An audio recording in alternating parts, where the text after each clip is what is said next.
Fala nação, sejam muito bem-vindos mais uma vez aqui, galera, ao nosso canal Mundo Fla e sempre trazendo aí conteúdos diários para vocês sobre o Flamengo. Então, se você é novo, galera, quer nos ajudar, já vai deixando o seu like, se inscreva, ative o sino e sempre compartilhe nossos vídeos com seus amigos. Vamos aqui para mais um corte aí, trazendo informações para vocês sobre o Flamengo nesta terça-feira, dia 3 de dezembro de 2024. Vamos aqui para mais um corte, nação.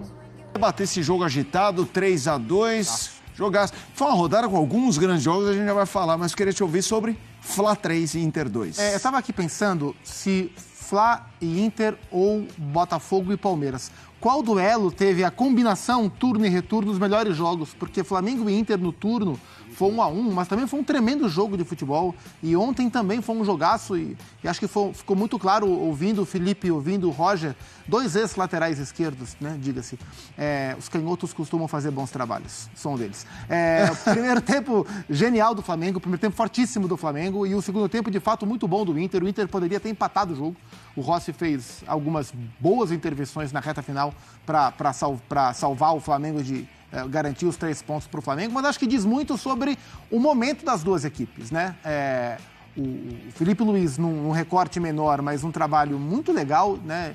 Muito rapidamente conseguiu construir o Flamengo do jeito que ele queria e me chama muito a atenção como o Flamengo sem bola é um time que pressiona o tempo inteiro, como gera desconforto no adversário o tempo inteiro, nas mãos do Felipe, né? Isso é muito interessante de ver, como rapidamente ele conseguiu construir isso. Então não é só o jogo com bola, a genialidade do Gerson, a ultrapassagem do Wesley, os pontas trabalhando bem, o Léo Ortiz distribuindo o jogo de trás, mas o sem bola do Flamengo me chama até mais atenção em termos evolutivos do que propriamente o com bola.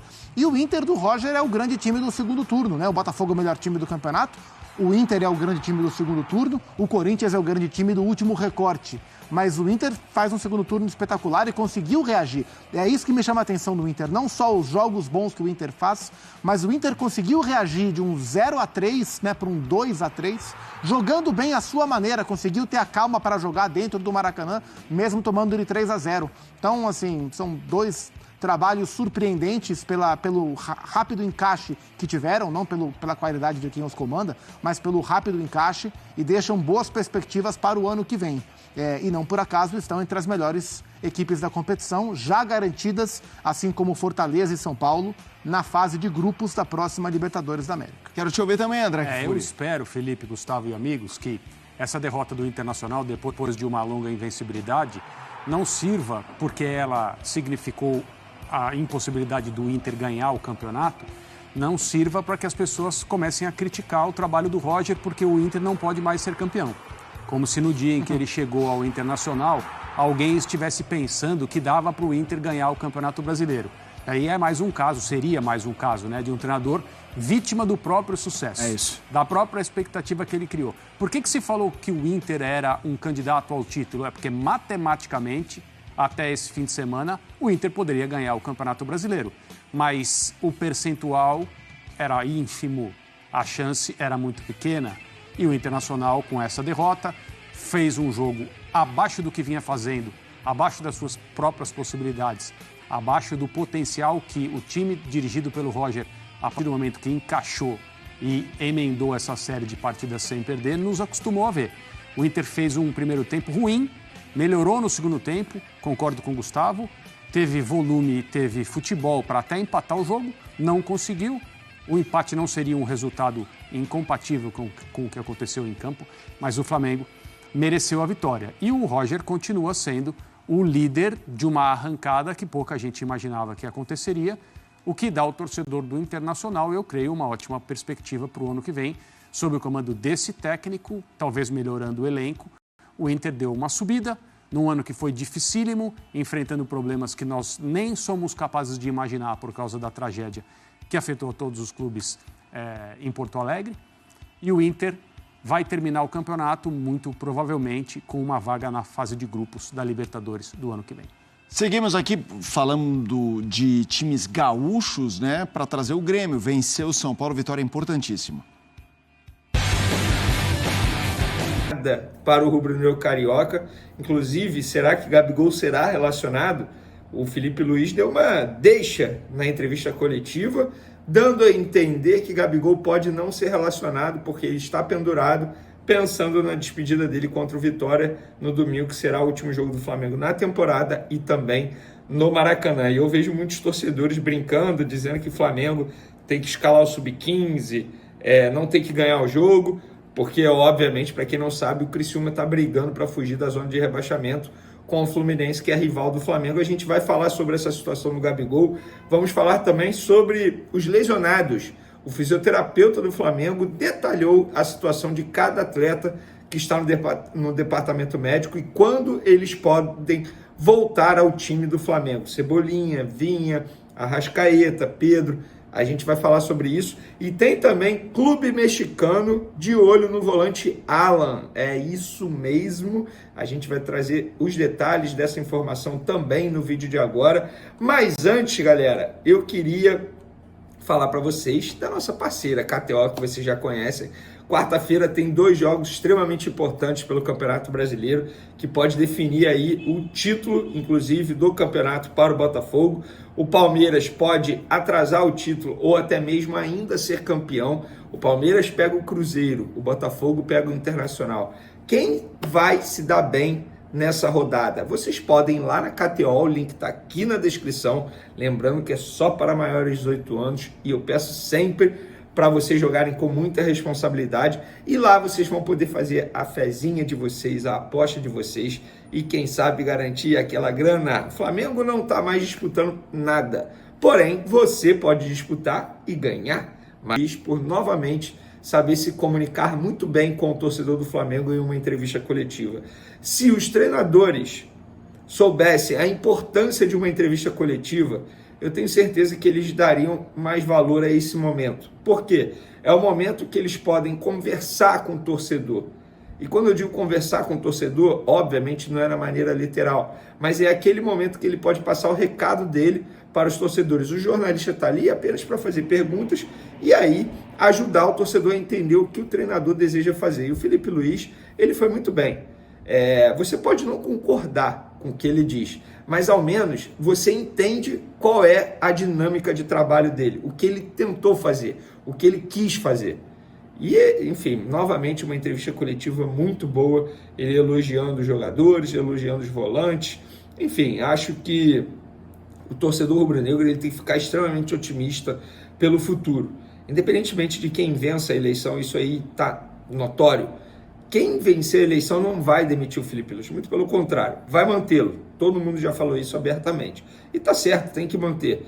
Porque se ele está conseguindo fazer um bom trabalho, mesmo diante de todas essas adversidades, elenco com muitos jogadores lesionados, desfalque a todo momento, chegou no meio da temporada, pegou um deserto ali de ideias no time do Flamengo e mesmo assim ele está indo muito bem.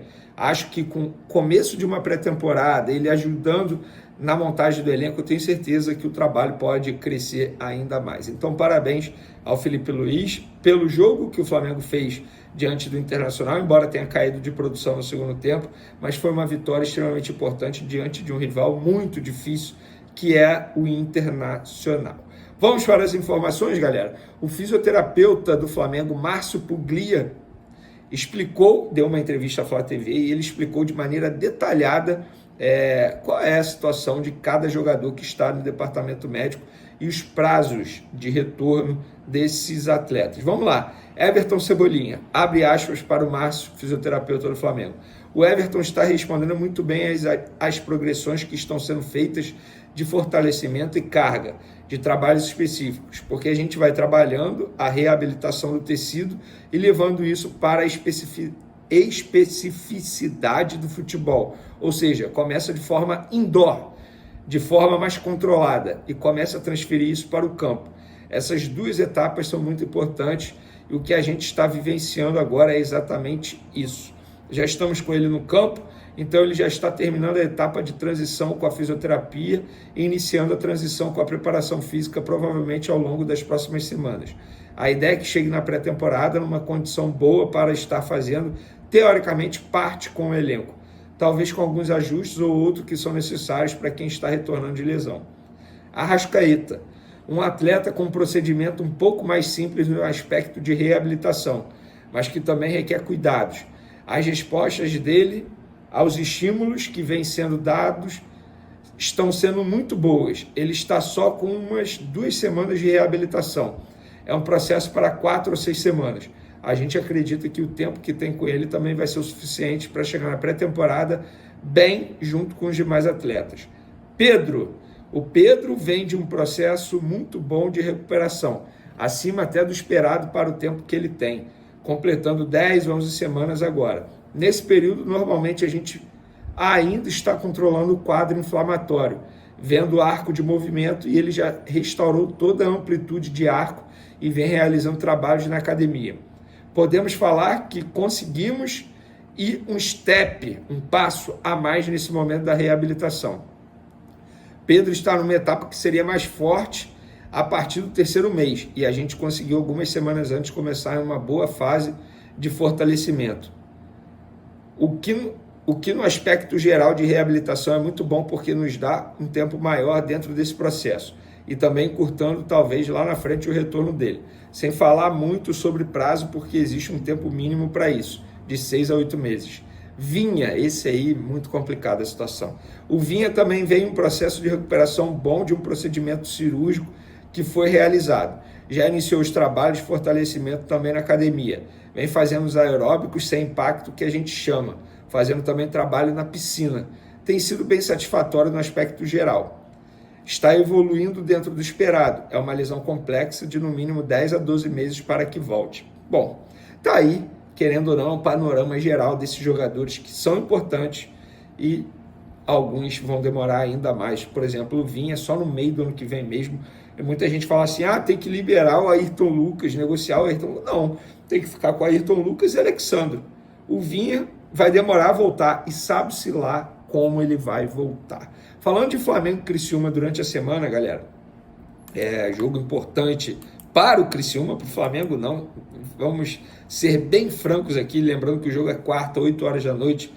O jogo não vale de nada para o Flamengo, tanto é que a diretoria e a comissão técnica devem bater o martelo amanhã no treino para não relacionar o Gabigol, porque o jogador está pendurado e eles estão pensando na despedida de Gabigol para domingo. Se ele for relacionado para o jogo, pode ficar no banco de reservas, mas se ele levar um cartão amarelo mesmo no banco de reservas, ele não pode jogar diante do Vitória, ou seja, a festa não teria o principal personagem, que é o Gabigol. E o Flamengo está organizando aí uma série de ações de marketing, ingresso com o rosto do Gabigol, copo com o Gabigol, para se despedir do ídolo do Flamengo. Lembrando que Gabigol é o 6º maior artilheiro da história do Flamengo, com nada mais, nada menos, 160 gols. É muito gol, hein?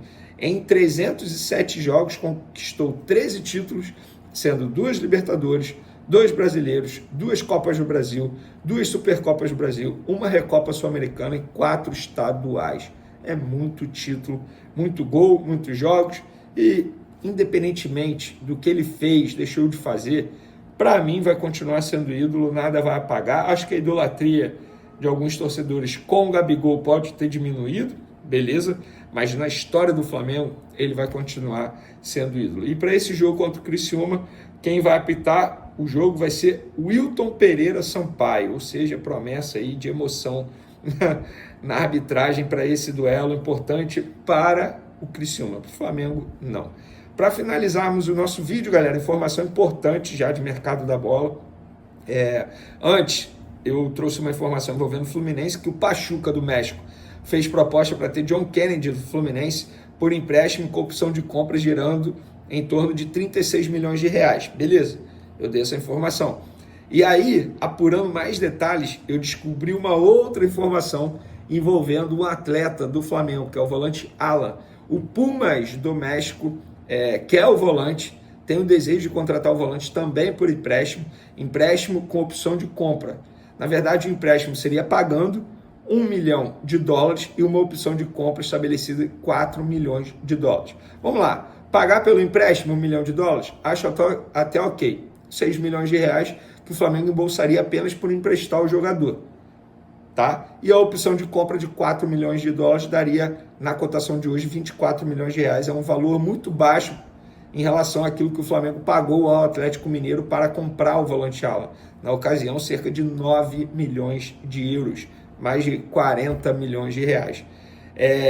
Os empresários confirmaram que o interesse do Pumas é real, que tem essa conversa, esse interesse, mas tudo depende também da eleição presidencial no dia 9 de dezembro, ou seja, segunda-feira que vem, não tem como ter nenhum movimento antes disso, e tudo depende também do jogador aceitar. Ou seja, não quer dizer que vai acontecer. O Pumas quer. Ele entrou em contato com o empresário do atleta, beleza, mas o jogador vai querer? Porque depende do salário, quanto o Pumas vai oferecer ao Alan durante o empréstimo. E o Flamengo, a futura gestão, vai querer se desfazer do Alan por esses valores, por esse molde de negociação? Ou seja, tudo que a gente trouxer de informação envolvendo o mercado da bola depende muito da eleição presidencial que está chegando, repito, na próxima segunda-feira, no dia 9 de dezembro. Valeu, galera! Espero que vocês tenham gostado das informações. Da diretoria nos passa um panorama com relação a possível substituto de Gabigol. Temos a confirmação de 2 nomes que interessam e que são avaliados pelo Flamengo, né? Que são possibilidades aí, né, para 2025, inclusive para o Super Mundial de Clubes. São nomes avaliados realmente, ainda não há negociação aberta. A gente vai trazer esses 2 nomes aqui amanhã pela manhã. Nós também estamos fazendo uma apuração completa para trazer para vocês mais um panorama aí da central do mercado aqui no canal Paparazzo Rubro Negro. A gente também trazendo aí as principais notícias do Mengão para vocês, né? A arbitragem aí do jogo diante do Criciúma na quarta-feira. A gente também trazendo aí mais situações aí de mercado da bola, números aí de alguns jogadores, trazendo muita coisa aí para vocês, né? Jogador aí que assina contrato, né? Reforço na área, jogador aí, novo atleta no Flamengo, muita coisa mesmo, inclusive, né?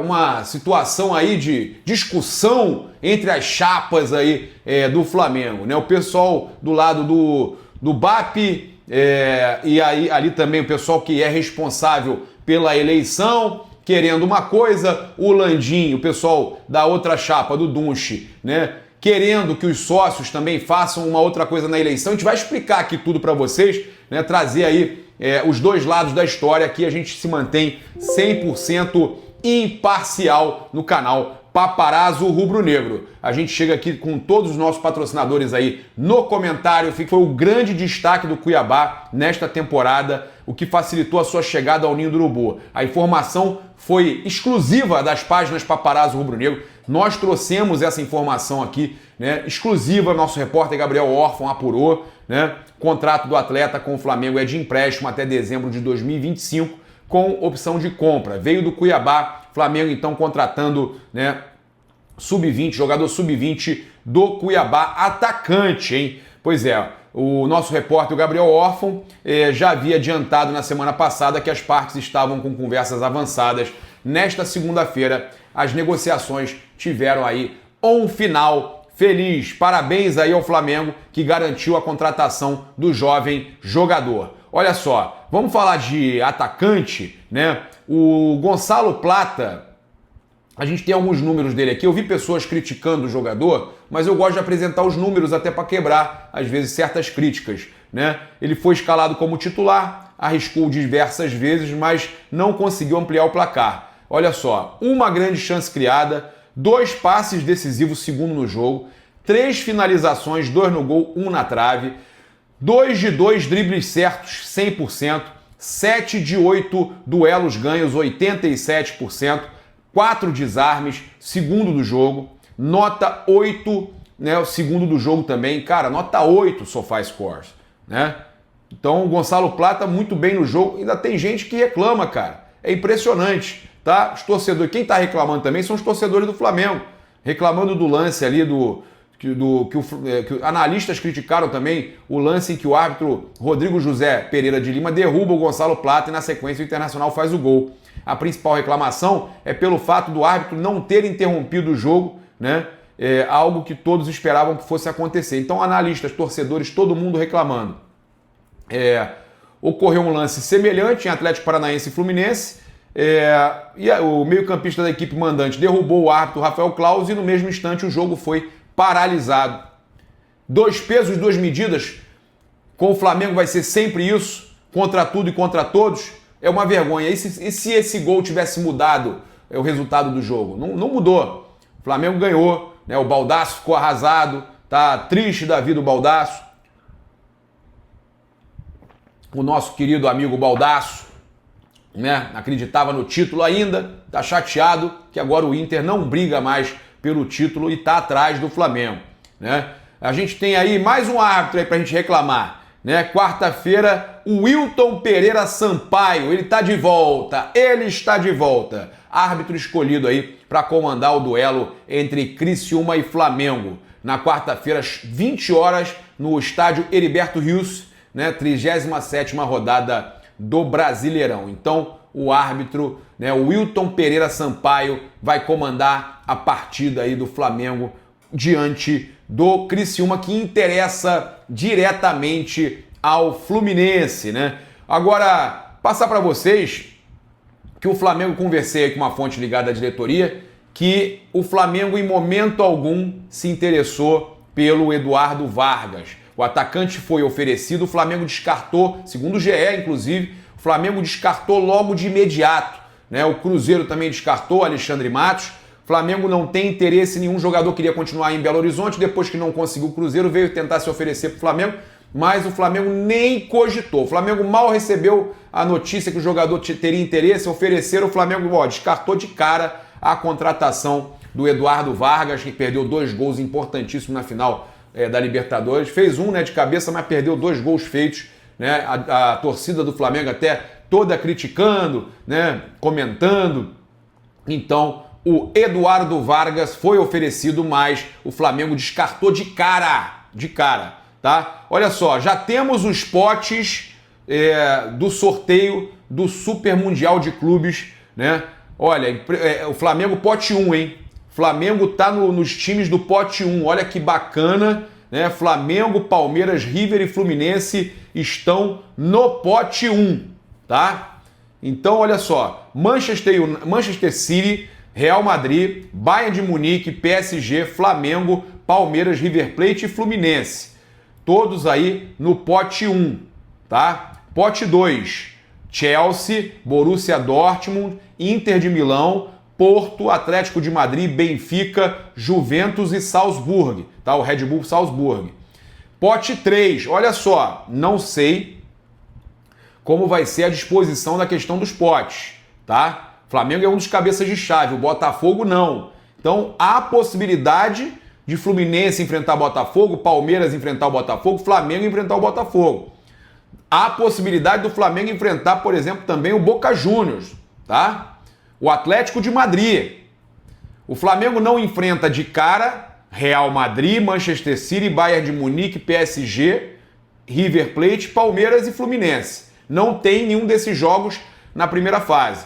Mas o Flamengo pode enfrentar Chelsea, Borussia, Inter de Milão, Porto, Atlético de Madrid, Benfica, Juventus e Salzburg, tá? Pote 3. O Flamengo pode enfrentar o time do JJ, Al Hilal, Ulsan, Al Ahly, Wydad Casablanca, Monterrey, León, Boca Juniors ou Botafogo. O Flamengo daqui da América do Sul, na fase de grupos, pode... Flamengo já está pensando aí na temporada 2025 e o Felipe Luiz aí faz planos aí, pede primeiro reforço para o Flamengo. Felipe Luiz aprova atacante no Flamengo em 2025 em lista de reforços. Felipe Luiz já pensa aí na temporada 2025. O técnico do Flamengo tem grandes planos aí para a próxima temporada do futebol brasileiro e já se preparou aí uma lista de reforços. No próximo dia 9, o Flamengo conhecerá o seu novo presidente. De acordo aí com o canal Rubro Negro, o Flamengo aí buscou informações sobre a lista de reforços aí do técnico flamenguista, conseguiu descobrir aí alguns nomes pedidos aí para Felipe Luiz. Trata-se de Antony aí do Manchester United, que segue embaixo no futebol europeu. O atleta é de agrado do técnico do Flamengo e faz parte da lista de contratações. Um acordo é considerado difícil. O interesse do Flamengo em Antony é antigo. Inclusive, de acordo com o comunicador, há sinais positivos do atleta para jogar no clube carioca. O Manchester United tem plano de vender o brasileiro. Então o Flamengo aí abre mão e série de 2 esforços aí são confirmados. Então Flamengo aí para a próxima temporada está todo vapor em todas as categorias. Saídas, né? Provável saída já praticamente certa. Se trata aí de Gabigol. Então, por outro lado, também conhecido aí a presença diária, será uma das novidades aí em 2005, trazendo aqui para o futebol feminino. Mas o Mengão, né? Falando um pouco aí do futebol masculino, tratando aí Gabigol aí, né? Já está com seus dias contados no Flamengo, não vai ficar. O Flamengo segue no mercado aí, monitorando aí alguns reforços, alguns atacantes. Então, vamos ver aí qual será aí decisão do Flamengo, né? O Flamengo tá assim, já tá com a lista aí de alguns reforços importantes, principalmente já pensando aí no Mundial 2025, né? Pedro só deve voltar aí no meado do ano.